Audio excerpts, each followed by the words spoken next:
Thanks for checking out the Brad and John Show podcast. This segment of the show is brought to you by John Combest's book, Stalking, Harassment, Internet Trolling, A Guide to Recovering and Rebuilding After Online Attacks. It's a great reference if you've ever been the unfortunate target of a social media attack. It's available on Amazon. Just search John Combest. That's C-O-M-B-E-S-T, John Combest, and the book will show up in your search results. Now it's time for another segment of the Brad and John Show. Can you handle it? It's me, Egbert, once again. I'm the new owner of this station. I went out and hired the best talk radio consultant, Jeff Allen from News Talk STL, and told him to hire the worst talent he could find. Jeff did exactly as I told him. Ladies and gentlemen, here are Brad and John. John, we're back from my morning therapy session, and are you ready? Oh, it's beautiful, isn't it, Brad? And there's no copay. Right. The best part is there's no copay, Brad. That is John Combest, C-O-M-B-E-S-T. The reason I spell it is because you're going to check out his website, and it is John Combest, C-O-M-B-E-S-T, johncombest.com. Every single day for 22 years, John puts together a list of, on his website, and once again, I'm not trying to, say, well, John's website is not exactly the most flamboyant website. It's not. And he's doing that on purpose. It's a very bare bones website. If you go way back when to the original Drudge Report, John's site looks very similar to the original Drudge Report. Remember the original Drudge Reports, John's? I do remember those, yeah, and that's exactly what it's modeled after, Brad. Right. Low graphic content, loads very quickly. Every single day he goes through all his sources, checks out government sites, radio station, newspaper sites, even campaign sites, public information sites, and what he comes up with, what he says are the anywhere from like 20 to 40 top stories of the day. Then we start off the show every morning with the top 3. And Casey comes in. Who is that again? I'm Casey Kasem. And he starts it off by saying, we're on our way to the number one. So we start with? In third place. Brad, you had a good relationship with your mom, right? Speaking of therapy, you had a good relationship with your mom, right? It was okay. Well, yeah, I mean, you speak glowingly of her on the show. Now, there are some things, that, you might have tweaked here and there about how she raised you, but I think we would all agree she did a good job, and a stellar job, actually. When you were in trouble, Brad, did she refer to you a certain way? Was there a certain way that you knew that you were in trouble with your mom? She would call me a Democrat. Oh, yeah. Now, that's wildly offensive. And in fact, she should be reported for that. Well, I bring that up, Brad, because for a lot of people, and myself included, I don't know if your mom did this, but when you were in big trouble, she might call you by your first and middle name. Did she ever do that with you? No, not really. She didn't do my real name is Bradley, but she never really did the Bradley thing. She just always referred to me as Brad. Okay, well, that's good. Yeah. Well, I bring it up because the number 3 story today is there's a gentleman in Columbia, Missouri, who's a columnist for the Columbia Missourian. Now, most importantly, Brad, his most important role is he's the Missouri State Director for American Atheists. Okay? Atheists need to be represented in government. They are very important. Their views are just as important as Christians, Brad. And he's so mad at Josh Hawley today for being what he calls a, quote, a white Christian nationalist that he refers to Josh Hawley 3 times as Joshua David Hawley. So that's how you know that he's in trouble with the atheist, Brad. Because we're going to call him Joshua David Hawley. Go ahead. So the atheist is throwing his Bible-given names after him? Is that what that's all about? Exactly, yeah, and that's how you put a Christian in their place, Brad. And what Mr. Rossman is quite offended by is that Josh Hawley has been suggesting that some of America's founding documents were rooted in Christianity, which is just wildly offensive to anyone who doesn't believe in, I forgot what atheists call them, but like the magic man in the sky, or they do something to mock and spite God. But it's really interesting because it's, I can't think of a time, Brad, when I've seen someone in a serious way refer to an elected official by their first and their middle name. Now, if it were Mary Elizabeth Coleman, a.k.a. Mary Louise Coleman, you might use their first and their middle name. But it's a compelling piece, Brad, because, I mean, to come out and call Josh Hawley a white Christian nationalist, the crazy thing is I think that this Rossman guy means it in a negative way.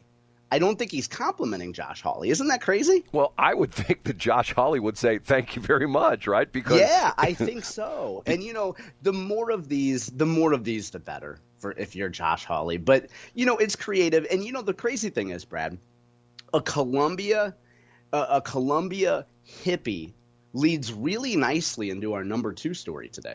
Wow, are we moving wrong? I wanted to make a comment. I'll tell you what. Yeah, go ahead. Well, I wanted to make a comment that we need to have because, remember, I'm not too big to admit that I've said something that was incorrect. And I got, if you remember the interview with Mary Elizabeth Coleman, I have to really think about that for whatever reason. I don't know why. Somebody in my life was Mary Louise. I can't remember who that was. Yeah. Mary Elizabeth Coleman, on the air, we talked about the abortion issue in Texas, and she corrected me. Yes, and once again, she was right, and I had no problem with that. And yesterday, I heard Brad Young on 97.1, and he would. I don't mean to interrupt. He was guest because Reardon's out of town. Go ahead, Brad. Right. I had an MEC moment. You know what MEC is? It's not Missouri Ethics Commission. It's Mary Elizabeth Coleman. Yes, I had an MEC moment when he explained something that I've explained wrong on the air. And after we get done with the top 3, and once again, if I would have said this with Mary Elizabeth Coleman on the air, she would have corrected me as well, too. And once again, I'm big enough to admit when I'm wrong. I'm big enough to admit that I never should have bought this radio station 26 years ago. Well, that is incorrect, Brad. That is wild. And I have another a listener corrected us yesterday, corrected me specifically, Brad. And when we do the corrections portion of the show, I want to mention him and give a shout out to him. Well, let's go with number 2. The number 1. Oh, fat finger. Hold on a minute. Number 2. Up a notch to number 2. There you go. You remember the Bellamy brothers, Brad? Oh, yeah. And Sister Rose. Wasn't it Bellamy Brothers and Sister Rose originally? Wasn't that what the group was? I don't know, Brad. I'm not familiar with Sister Rose. I know Sister Abigail. That was Bray Wyatt's finishing maneuver in WWE. But the Bellamy brothers had, my favorite track of theirs. He's an old hippie and he don't know what to do. It reminds me of the number 2 story, Brad, because 7, count them, 7 seasoned citizens got together, Brad. And you know what they're fed up with in Colombia? They're fed up with Israel fighting back against Hamas. And you know what? They're going to tell Joshua David Hawley. They're going to tell Joshua David and Eric Schmidt what's on their mind, Brad. You know how they did it? They sent him a pizza with that inscribed on the top of the box. Did you already read the story? That's exactly what they did. What they did was they walked over to Hawley and Schmidt's office, Brad, and they had some flyers. And they were flyers of pictures of some devastation going on in Gaza. There's some not so pretty stuff going on. Let's be frank. There's some very ugly stuff going on there. And they put some flyers up at the Columbia offices of Eric Schmidt and Josh Hawley. And I'm bringing up the key quote of this, Brad. So there were 7 seasoned citizens there. You know my favorite part of these protest pictures, Brad? They were all wearing New Balance? Well, they were all wearing comfortable shoes, that's for sure. My favorite part is that so a lot of these hippie women, that usually come out, they usually, they're all for the female empowerment. And amazingly, Brad, they're always walking behind the men. Now, why is that? I don't know, Brad. I mean, could it be that sometimes feminists really just want a strong man to lead the way and show them how to live, show them where to go, be strong, be the guide in their light, and then they can hold their sign and say, girls' rights, we could do it too. Rosie Riveter. John. Anyway. Yeah, go ahead. That's heretical or what's the word? Heresy? Heretical. Yeah. Thank you so much. Yeah. Heretical talk, John. How could you say things like that? Well, because I look at a picture in the Columbia Missourian and a couple old lady hippies are following behind some old men. But here's the joyous part, Brad. The Columbia Missourian reporter, who is, I'm sure, trying to stifle a laugh as they're writing this, said the two of the old men leaders of this seasoned cuck brigade were covering the doors of each office. It says, while other participants offered tape and moral support. So, Brad, anytime, we've been going through a lot the last few months. We're grateful for all the listeners that we have, people who share the show. But there's hard times behind the scenes, Brad. And you know what, Brad? I vow to always be there for you with tape and moral support. Now, tape, as in like tape where they stuck the posters. Yeah, up Scotch with tape. Now, can we say Scotch, or is that offensive to the Scotch people? Well, that's actually a brand name. You have to, say that the trademark of 3M Corporation. You know, you have to be careful about that kind of stuff. I quizzed my kids the other day if they knew what 3M stood for, and they didn't. And I was like, what have I done as a father? Yes. Like a 7-year-old should be able to talk about Minnesota mining and manufacturing. I don't know. It's back to the drawing board. Matter of fact, in my early days of the radio business, if you were hot stuff, and we recorded on Scotch 206. That was I don't even know what that is. Is that a highway? That was the quarter-inch recording tape. And if we really wanted to preserve something and really wanted to make it sound as best we could, we bought Scotch 456, which was called mastering tape. That was mastering tape. So that's the nerd that comes out of me. Okay, one thing. Once again, we don't have to wait till further in the show for the corrections. I was confused with Cornelius Brothers and Sister Rose. It wasn't the Bellamy Brothers and Sister Rose. Oh, now that's, of course, as Don Cornelius, the Soul Train legend. It was not. I don't think it was. Oh, okay. Hold on, maybe it was. I mean, it could have been. It could have been. I was just joking. I don't know. Here, hold on a minute. It's here. I'll look this up. Is it former? Yeah, we could look it up. He had a big hit. This was going back. Cornelius Brothers. It's called "Too Late to Turn Back Now." If you listen to any of the oldie stations, well, I don't even know if they played anymore. It's funny to me that the oldie stations are now 70s and 80s when the oldie stations in my generation used to be 50s and 60s, but that's a whole other story. Okay, moving along.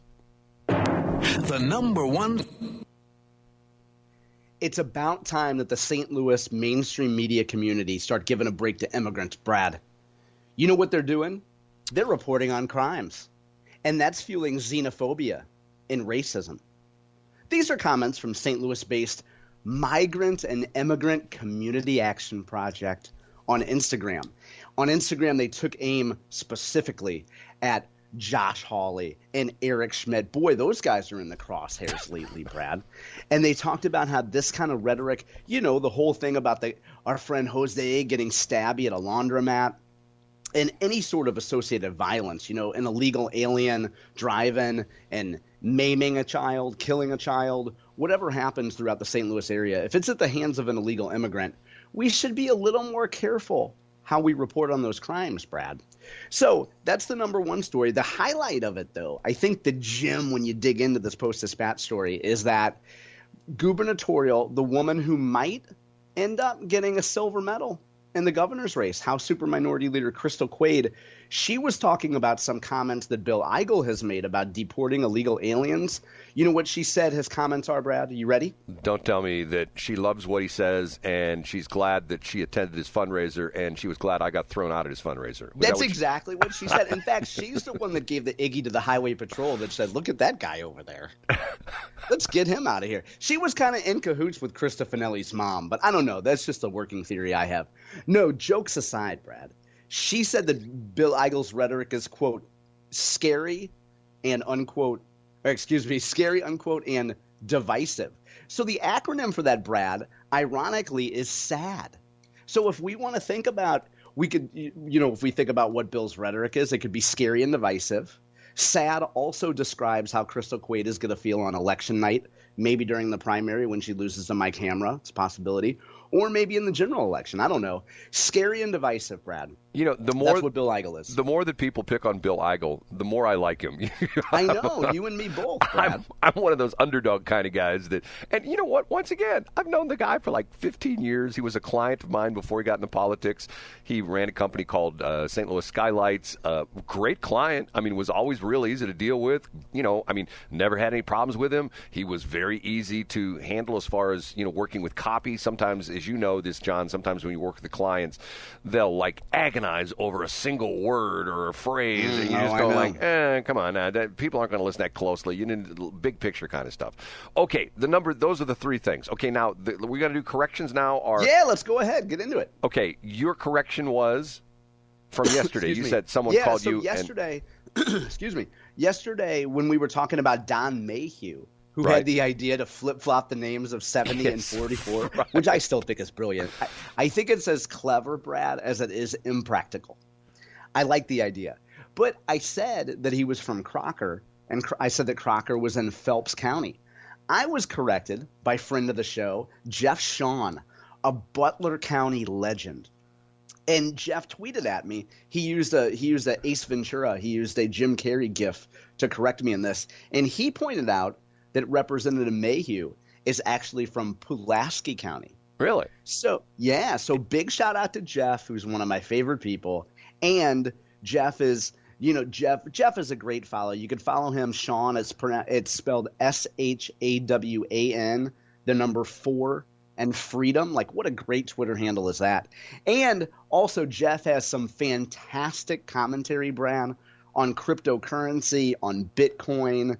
It's just great. Like, he and I aren't 100% lined on, when you buy, when you sell, when you hedge a little, should you cover? Those type of things. But he's a fantastic follow, which once again proves, Brad, that I am often wrong. Now, I make mistakes all the time. Go ahead. Let me ask a question, though. You said Crocker. Did you get the city wrong and the county right? I got the city correct, but the county wrong. Got it. Now, Don Mayhew, I don't mean to rationalize for myself, Brad, but Mayhew has a huge state rep district that spans like Crocker's all the way down in Pulaski County, and Mayhew's district goes all the way up to I-44, so it goes all the way up north. So I was wrong, and it happens, Brad, and I appreciate when people correct me. See, what's sort of interesting is I read a story the other day that talked about in people's lifetime, the average person only goes to 8 states. And they're talking about the fact that people say, I want to go see all 50 states. The average person goes to only 8 states. And what's alarmingly shocking to me was there are a good percentage of people that never leave their own state in their entire life. How can that be? How can it? Hey, Brad. Now you're showing some privilege there. You're showing some privilege because here's the thing: unless you're an immigrant, where are you going to get a free $10,000 on a debit card to go travel? Well, but the crazy thing is, us being here in Missouri, where all you have to do is cross one of the many bridges into Illinois, and you're in 2 states. You know what I mean? That's right. And it's not far to get to Tennessee. Right. You hop on you ride dirty down 55. And then you cross over to Blytheville. Then you jaunt on over to Memphis. Now, I admit, I think that if I did my tally, I'm probably well into the 30s. And wow, I think I'm probably in the ballpark of like mid-20s.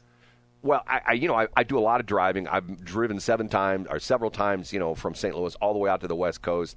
Come back, first time I did it, I came back, went out on 70 to 15 through Vegas and then into Los Angeles. And then I came back the southern route, which, quite honestly, if you're going to take the two, don't take the southern route, because after you've seen, especially when you're going through like parts of Arizona and New Mexico, after you've seen 10,000 cactus, I guess you call it. Yes. Now, I happen to cacti. love that part of the country, though. But I get it. I've driven through both New Mexico and Arizona, Brad, and you're right. And it can be monotonous. There ain't much to it. Now, the problem is when you go on 70, once you get through Kansas, it's incredible, in Colorado and Utah and Nevada and California, place like that. It's beautiful. But the Kansas trip can be a bit monotonous as well, too. That's the geographic equivalent of, other than that, Mrs. Lincoln, how'd you like to play? Well, that's also the equivalent. Funny you should mention Mrs. Lincoln, because it's also the equivalent of driving once you get into when you go into Madison County. Once you get on northbound 55 between Madison County and Chicago is a lot like I-70 crossing Kansas. It's flat and it's boring, and there's not much to it. Okay, we have to take a break. This is the Brad and John Show. BJShow.co is our website. Did I get it right again? Absolutely. Of course you did. And you know what?